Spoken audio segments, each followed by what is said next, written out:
नमस्कार, बड़ी खबर देख रहे हैं आप। मैं हूं आपके साथ प्रियंका तिवारी। खबरों को विस्तार से जानेंगे। पीएम मोदी की कर्मचारी संगठनों से आज मुलाकात हुई है। बीते 10 सालों में ये पहली बैठक बताई जा रही है। ओपीएस और एनपीएस सहित कई मुद्दों पर यहां पर बातचीत की गई है। तो प्रधानमंत्री नरेंद्र मोदी ने आज अपने आवास पर बैठक की है, मुलाकात की है, कर्मचारी संगठनों से ये मुलाकात की है। प्रधानमंत्री मोदी ने आज केंद्रीय कर्मचारियों के नेताओं के साथ अपने आवास पर बैठक की है। कार्मिक मंत्रालय ने इसे लेकर पहले ही नोटिस जारी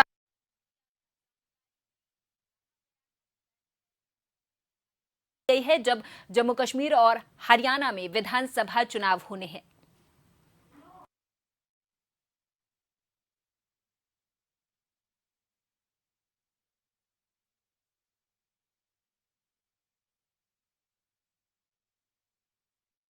भी पीएम मोदी की कर्मचारियों के साथ होने वाली बैठक ये काफी अहम मानी जा रही थी। पिछले 10 सालों में ये पहली बैठक है जिसमें प्रधानमंत्री मोदी ने आज कर्मचारी संगठनों से मुलाकात की है। प्रधानमंत्री मोदी ने और कई मुद्दों पर बातचीत की गई है। इस बैठक को अहम इसलिए भी माना जा रहा था क्योंकि हरियाणा और जम्मू कश्मीर में चुनाव होने वाले हैं और इस लिहाज से पीएम मोदी के कर्मचारियों के साथ इस बैठक को काफी अहम माना जा रहा था।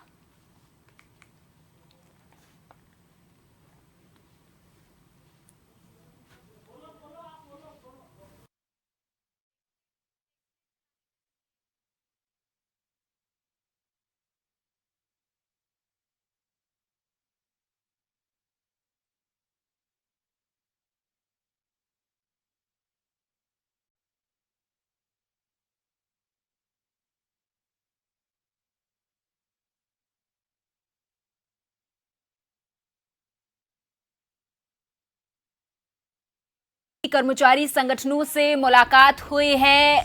पीएम मोदी और कर्मचारी संगठनों से मुलाकात हुई है। बीते 10 सालों में ये पहली बैठक है। इस बैठक में ओपीएस और एनपीएस सहित कई मुद्दों पर बातचीत की गई है।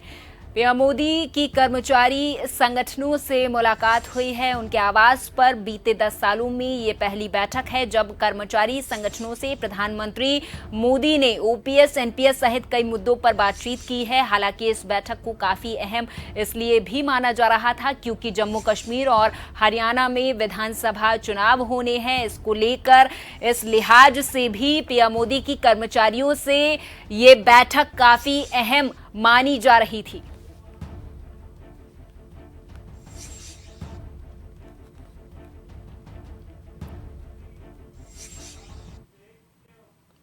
हरियाणा विधानसभा चुनाव में कांग्रेस को बहुमत मिलने की स्थिति में मुख्यमंत्री पद के लिए दावेदारी पेश करती हुई पार्टी की वरिष्ठ नेता कुमारी शैलजा ने शुक्रवार को कहा कि लोगों की व्यक्तिगत और सामुदायिक स्तर पर महत्वाकांक्षाएं होती हैं। सिरसा से लोकसभा चुनाव के जीतने के महीनों बाद पूर्व केंद्रीय मंत्री और कांग्रेस के प्रमुख दलित चेहरे कुमारी शैलजा ने आगामी विधानसभा चुनाव लड़ने की इच्छा जताई और कहा कि वो राज्य में काम करना चाहती हैं, लेकिन इस मामले में अंतिम फैसला आला कमान करेगा।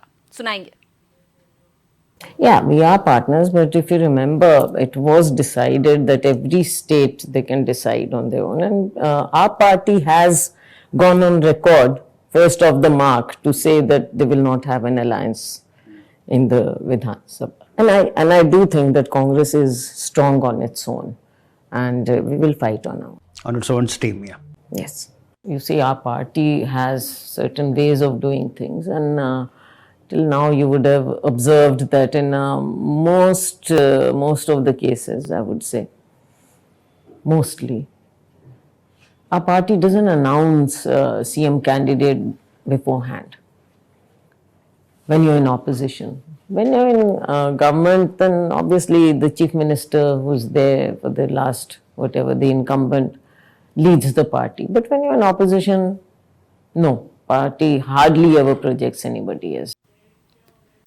इधर हरियाणा चुनाव से जुड़ी बड़ी खबर। दरअसल बीजेपी ने वोटिंग की तारीख बदलने की मांग उठा दी है। मतदान के दौरान लंबी छुट्टियों से भाजपा की चिंता बढ़ी है। ईसीआई को बीजेपी ने इस दौरान पत्र लिखा। चुनाव आयोग से तारीख बदलने की मांग की गई है बीजेपी की तरफ से। तो ये हरियाणा चुनाव से जुड़ी बड़ी खबर सभी दर्शकों तक पहुंचा रहे हैं, जहां पर बीजेपी ने वोटिंग की तारीख बदलने की मांग उठाई है।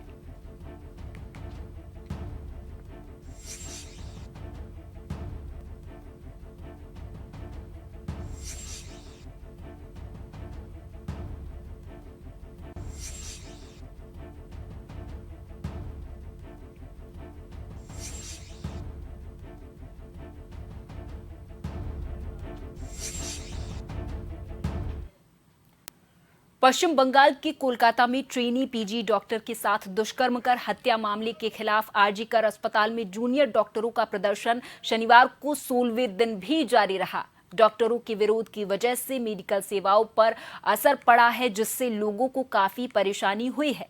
सुप्रीम कोर्ट ने हालांकि गुरुवार को प्रदर्शन कर रहे डॉक्टरों से काम पर वापस लौटने की अपील की थी।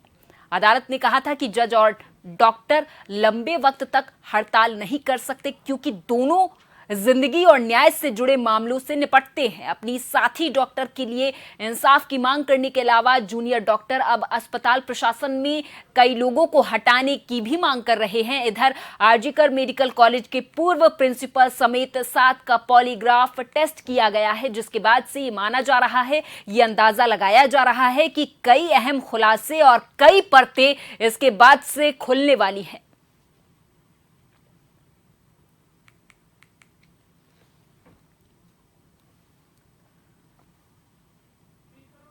तो कोलकाता रेप मर्डर केस लगातार तूल पकड़ता जा रहा। हालांकि सुप्रीम कोर्ट ने ये कहा था कि डॉक्टर और वकील दोनों ही हड़ताल नहीं कर सकते, क्योंकि दोनों ही जिंदगी और न्याय से जुड़े मामलों पर अपनी नजर बनाए रखते हैं और इन्हें हड़ताल करना चाहिए, लेकिन एक समय सीमा तक। हालांकि सुप्रीम कोर्ट ने डॉक्टरों की हड़ताल पर कहा था कि हड़ताल उन्हें छोड़ देनी चाहिए, अब उन्हें वापस अपने कामों पर लौट जाना चाहिए। हालांकि जूनियर डॉक्टरों का प्रदर्शन आज 16वें दिन भी लगातार जारी रहा और सभी डॉक्टर्स महिला डॉक्टर के साथ दुष्कर्म और उसकी हत्या के मामले पर अपना आक्रोश जता रहे हैं, लेकिन साथ ही आरजीकर मेडिकल कॉलेज के प्रशासन और तमाम लोग जो इसमें शामिल थे उन्हें भी हटाने की मांग जूनियर डॉक्टर कर रहे हैं। तो ये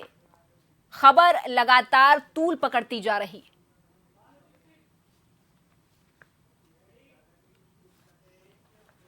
और इस खबर पर हमारे साथ हमारे सहयोगी भानु दीक्षित फोन लाइन पर जुड़ गए हैं। सर, जिस तरीके से कोलकाता रेप मर्डर केस लगातार बढ़ता जा रहा है, शनिवार को भी 16वें दिन भी प्रदर्शन लगातार जारी रहा। अभी इस मामले में कितनी और परतें खुलनी बाकी हैं और कितनी खुल गई हैं? देखिए प्रियंका, इसके बाद एक परतें हम खुलती जा रही है। सीबीआई पूरी तरीके से इस केस को सुलझाने में लगी हुई है। हर तरीका सीबीआई आजमा रही है। इस बार पॉलीग्राफी टेस्ट हुआ है 7 लोगों का। इन 7 लोगों के इस पॉलीग्राफी टेस्ट की जो रिपोर्ट है ये अब हो जाएगा कि ये लोग कितना सच बोल रहे हैं, कितना झूठ बोल रहे हैं इस पूरे मामले में। क्योंकि पॉलीग्राफी टेस्ट झूठ पकड़ने के लिए नहीं किया जाता है। इसके साथ ही पूर्व प्रिंसिपल पर भी सीबीआई ने केस दर्ज कर लिया है और आज पूरे औपचारिक तरीके से ये केस दर्ज किया गया है। हालांकि इससे पहले कोर्ट ने पुलिस को फटकार लगाई थी कि एफआईआर दर्ज करने में आपने इतनी देरी क्यों की गई। इसको लेकर सरकार को और पुलिस प्रशासन को काफी फटकार लगा चुका है सुप्रीम कोर्ट। और अब इस मामले में सीबीआई हर कोशिश कर इस मामले की परतें परत दर परत इस मामले को खोलने की कोशिश कर रही है। पॉलीग्राफी टेस्ट 7 लोगों का हुआ है। अब इन इस टेस्ट की जैसे रिपोर्ट सीबीआई सौंपता है कोर्ट में, देखना होगा क्या कुछ उनके हाथ इसमें लगता है। प्रियंका, एक तरफ हम जहां देख रहे हैं कि कोलकाता रेप मर्डर केस लगातार बढ़ता जा रहा, जूनियर डॉक्टर प्रदर्शन कर रहे हैं, वहीं दूसरी तरफ बदलापुर की उस घटना को भी नहीं भुलाया जा सकता जब कई बच्चियों के साथ शोषण किया गया, उस मामले पर अभी तक कितने खुलासे हुए हैं? और क्योंकि बदलापुर की घटना पर कई राजनीतिक दल विरोध दर्ज करवाना चाहते थे, हालांकि हाईकोर्ट ने वहां पर मनाही लगा दी थी, रोक लगा दी थी, लेकिन फिर भी आज महाविकास अघाड़ी ने सांकेतिक प्रदर्शन किया है। बिल्कुल प्रियंका, देखिए एक के बाद एक इस तरह के घिनौने केस हमारे देश में सामने आ रहे हैं, ये एक बहुत बड़ी शर्मनाक बात है। और जिस तरह से बदलापुर केस हुआ, अब उसके बाद कई राजनीतिक संगठन सामने आ गए हैं, इस पूरे मामले को लेकर अपना विरोध प्रदर्शन कर रहे हैं। तो कह सकते हैं कि मामले में राजनीति अब तेज होती जा रही है। विपक्ष इस मामले को लेकर सरकार को घेरने में लगा हुआ है। महाराष्ट्र में महाविकास अघाड़ी के नेता ने धरना दिया, पुणे में मुंह पर काली पट्टी बांधकर शरद पवार और उनकी बेटी सुप्रिया सुले ने धरना दिया। मुंबई में उद्धव ठाकरे अपनी पत्नी और बेटे आदित्य ठाकरे के साथ प्रदर्शन में शामिल हुए। तो मुंबई में कांग्रेस की अध्यक्ष वर्षा गायकवाड़ भी प्रदर्शन में शामिल हुई। तमाम विपक्षी दल अब सरकार को इस मामले पर घेरने के लिए तैयार हैं। और हमने यहाँ देखा कि जो लोग प्रदर्शन कर रहे थे, उन्हीं लोगों को उल्टा गिरफ्तार कर लिया गया। तो ये इस सरकार में क्या अपनी बात रखना, अपने ऊपर अन्याय जब हो और उस अन्याय के खिलाफ बोलना भी अब गुनाह हो गया है। हम अगर कोलकाता रेप मर्डर पर एक बार फिर से वापस आए, अगर तो कोलकाता रेप मर्डर पर अभी किस तरीके के खुलासे हुए हैं, क्या सुविधाएं दी जा रही हैं अस्पतालों को? क्योंकि सुप्रीम कोर्ट ने ये कहा था कि यहां पर सुरक्षा तैनात की जाएगी, सुरक्षा बल दिए जाएंगे, अस्पतालों में सुरक्षा मुहैया कराई जाएगी। तो क्या अभी इस मामले पर अपडेट सामने आई है?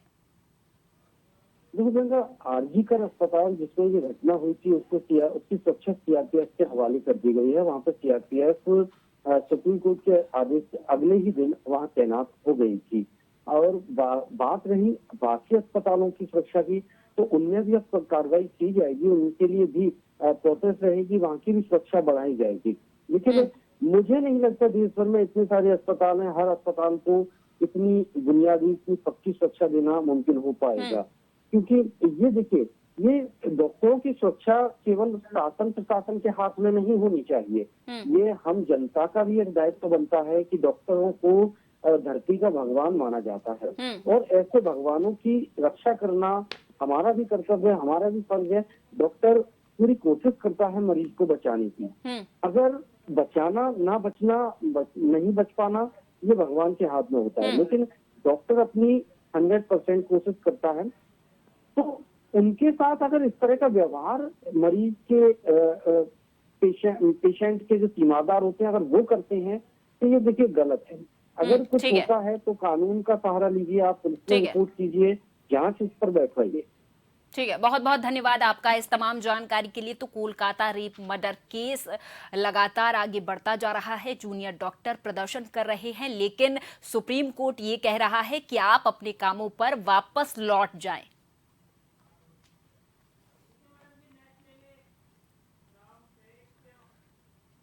इधर कोलकाता रेप मर्डर केस के खिलाफ शनिवार को कैब मालिकों और ड्राइवरों ने शहर में विरोध प्रदर्शन किया है, विरोध मार्च निकाला है। मार्च में शामिल सभी गाड़ियों पर लाल रंग के झंडे लगे थे, जिस पर पीड़िता के लिए इंसाफ की मांग करने वाले स्लोगन लिखे हुए थे। फिलहाल सीबीआई इस मामले की जांच कर रही है।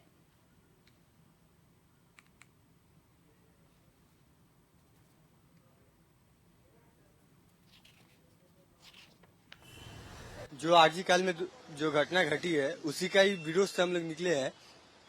जैसे कि जो लड़की को रेप किया गया, उसकी सजा मिलना चाहिए, इतने हम लोग चाहते हैं। कौन कौन शामिल है इसमें? ओला उबेर कौन कौन सा? ओला है, उबेर है, सीआईटी यूनियन का सब कोई आया है, और हम लोग सब कोई ड्राइवर है।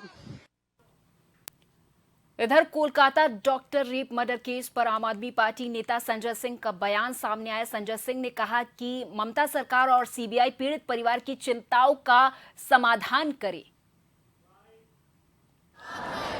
देखिए, इसमें अभी कई खुलासे और सामने आए हैं। सीबीआई के पास ये मामला है। जो इसका मुख्य आरोपी था इस घटना का, वो सीबीआई की गिरफ्त में है। और भी जो तथ्य आ रहे हैं सामने और जो परिवार की चिंता है उसको पश्चिम बंगाल की सरकार को भी और सीबीआई को भी एड्रेस करना चाहिए। जैसे वो कहते हैं जहां पर उनको शक हो उसकी जांच हो और इसमें कोई बख्शा नहीं जाना चाहिए, ये मैंने पहले दिन से कहा। इधर बदलापुर घटना को लेकर महाविकास अघाड़ी का प्रदर्शन देखने को मिला है। दरअसल ये प्रदर्शन सांकेतिक प्रदर्शन था। बॉम्बे हाई कोर्ट ने 24 अगस्त को बुलाए गए बंद पर रोक लगा दी थी। राजनीतिक दलों के महाराष्ट्र बंद आयोजित करने पर रोक लगाई गई थी। 24 अगस्त या फिर आगे कभी भी किसी भी तारीख पर महाराष्ट्र बंद पर कोर्ट ने सख्ती दिखाते हुए रोक लगा दी थी, जिसके बाद आज महाविकास अघाड़ी का प्रदर्शन तो हुआ लेकिन सांकेतिक प्रदर्शन देखने को मिला है।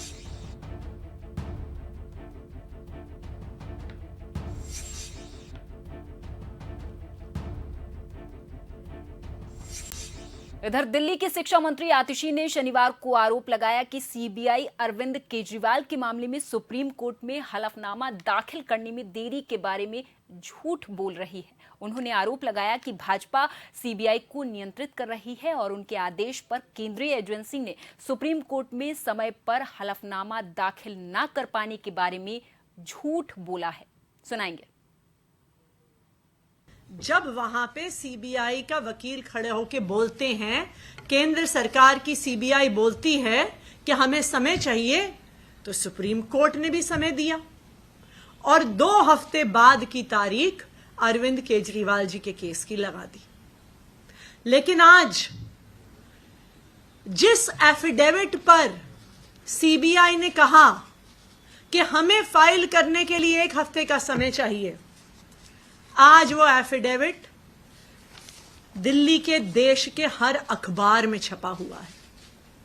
इसका क्या मतलब है कि जो एफिडेविट सीबीआई कह रही थी कि हमने तैयार नहीं किया, हमें तैयारी के लिए 1 हफ्ते का समय चाहिए, तो वो आज देश के हर अखबार में कैसे छप गया? इसका मतलब है एफिडेविट तैयार था। इसका मतलब है कि सुप्रीम कोर्ट को झूठ बोला गया। इसका मतलब है कि सिर्फ अरविंद केजरीवाल को कुछ दिन और जेल में और इसी के साथ बड़ी खबर में अभी के लिए मेरे साथ बस इतना ही। आप देखते रहें जन टीवी। नमस्कार।